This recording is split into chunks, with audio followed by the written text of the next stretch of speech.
Hi అండి, నమస్తే. Savitri cooks స్వాగతం. నేను ఈరోజు మీకు చూపిస్తున్న వంట శ్రావణ మాసంలో ఆఖరి శుక్రవారం 5వ శుక్రవారం రోజున అమ్మవారికి నైవేద్యంగా రవ్వ బొబ్బట్లు.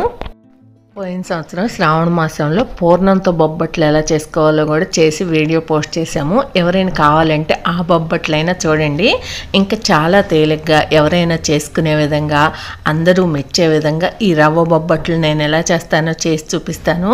మీరు కూడా చూసి తప్పకుండా ట్రై చేసి అమ్మవారికి నైవేద్యంగా సమర్పించండి. ఇంక ఇప్పుడు ఎలా చేసుకోవాలో చూద్దాం. ఇక్కడ నేను 1 కప్పు మైదా పిండి తీసుకున్నాను. ఈ మైదా పిండిని ఒక్కసారి జల్లించేసుకోవాలి.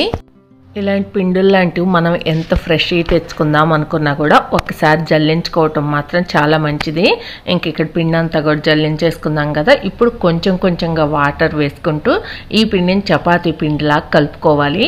చపాతీ పిండి కన్నా కూడా స్మూత్గా కలుపుకోవాలి. వాటర్ ఎక్కువ పట్టవు మైదా పిండికి, చూసి వేసుకోండి కొంచెంగా. ఈ పిండి ఇలా కలుపుకున్న తర్వాత దీన్ని మనం కలపటంలోనే ఉంటుంది బొబ్బట్లు మనకి ఎంత బాగా వస్తాయి అనేది. ఇదే కాదు, మైదా పిండితో మనం ఏది చేసినా కూడా పిండిని కలపటంలోనే వస్తుంది. ఆ వంట ఎంత బాగా వస్తుందో. ఇక్కడ చూడండి, ఒక 5-6 నిమిషాల పాటు ఇలా కలుపుతూనే ఉండాలి. ఇక్కడ చూసారు కదా పిండి ఎంత స్మూత్గా ఉందో. ఇలా కలుపుకోవాలన్నమాట. మనం ఏలు పెడితే చక్కగా దిగిపోవాలి, అంత స్మూత్గా కలుపుకోవాలి.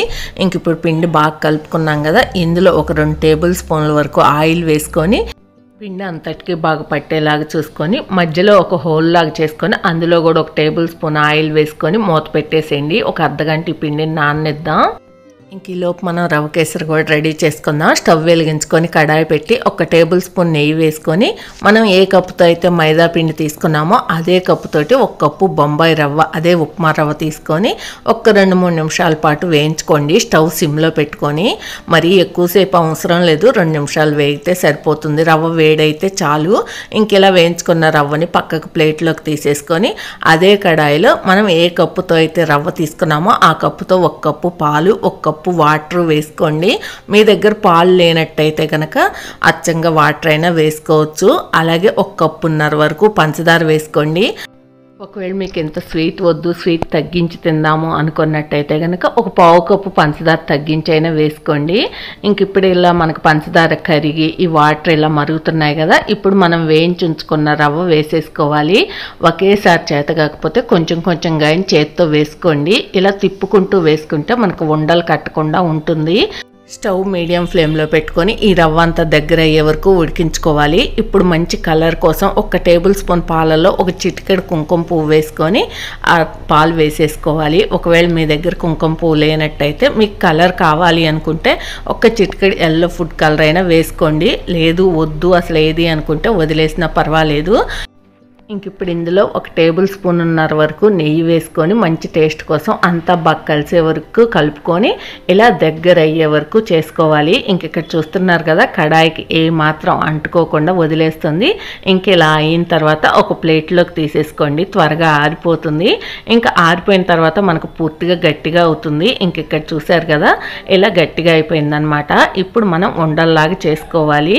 ఒకవేళ మీకు ఏదైనా ఇంకా కొంచెం పలచగా ఉంది అనుకుంటే కాసేపు ఫ్రిడ్జ్లో పెట్టేసుకోండి, గట్టిగా అయిపోతుంది చక్కగా. మిగతా వంటలన్నీ కూడా అలాగే చేసుకోండి మీకు నచ్చిన సైజులో. ఇప్పుడు మనం మైదా పిండి కూడా తీసేసుకుందాం.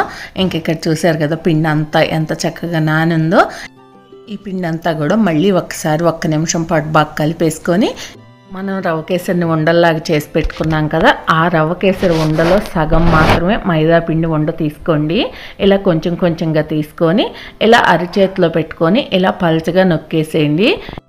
ఇప్పుడు రవ్వ కేసరి ఉండను పెట్టేసి చుట్టూ కూడా అంతా కూడా ఈ మైదా పిండితో క్లోజ్ చేసేయండి. మనం ఇలా చుట్టూ లాగుతుంటే చక్కగా పల్చగా వచ్చేస్తుంది అనమాట.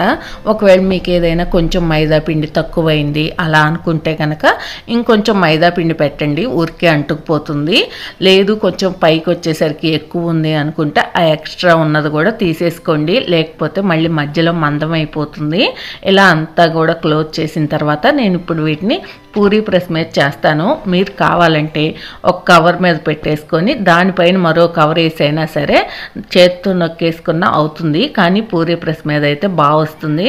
ఇంకా మిగతా ఉండలన్నీ కూడా ఇలాగే చేసి పెట్టేసుకోండి. ఇక్కడ నేను ఒక ప్లాస్టిక్ కవర్ తీసుకున్నాను. దీనికి ఆయిల్ అప్లై చేసేసి ఇంకా మనం రెడీ చేసుకున్న ఉండను పెట్టేసి ఇలా పైన మళ్ళీ ఇంకొక కవర్ వేసేసుకోండి. కొంచెం చేత్తో ముందు పల్చగా అనేస్తే మళ్ళీ మనకి చక్కగా సమానంగా వస్తుంది బొబ్బట్టు అంతా కూడా. ఇంక ఇప్పుడు పూరీ ప్రెస్ తోటి ఒకసారి గట్టిగా నొక్కేసుకోవాలి. చూడండి ఎంత బాగా వచ్చిందో. మనం ఇలా పూరీ ప్రెస్తో చేసుకోవటం వల్ల ఒక దగ్గర ఎక్కువ ఒక దగ్గర తక్కువ కాకుండా అంతా సమానంగా ఉంటుంది. మనం మధ్యలో పెట్టుకున్న రవ్వ కేసరి కూడా మిగతావన్నీ కూడా అలాగే చేసుకోండి. ఇంక ఇప్పుడు వీటిని కాల్చుకుందాం. స్టవ్ వెలిగించి అట్ల పేనం పెట్టేసి దాని మీద నెయ్యి కానీ ఆయిల్ కానీ వేసి ఒక్కసారి పేనానికి అంతా కూడా అప్లై చేయండి. తర్వాత మనం రెడీ చేసి ఉంచుకున్న బొబ్బట్టు వేసేసుకొని ఇంక స్టవ్ మాత్రం మీడియం ఫ్లేమ్లో పెట్టేసుకోండి.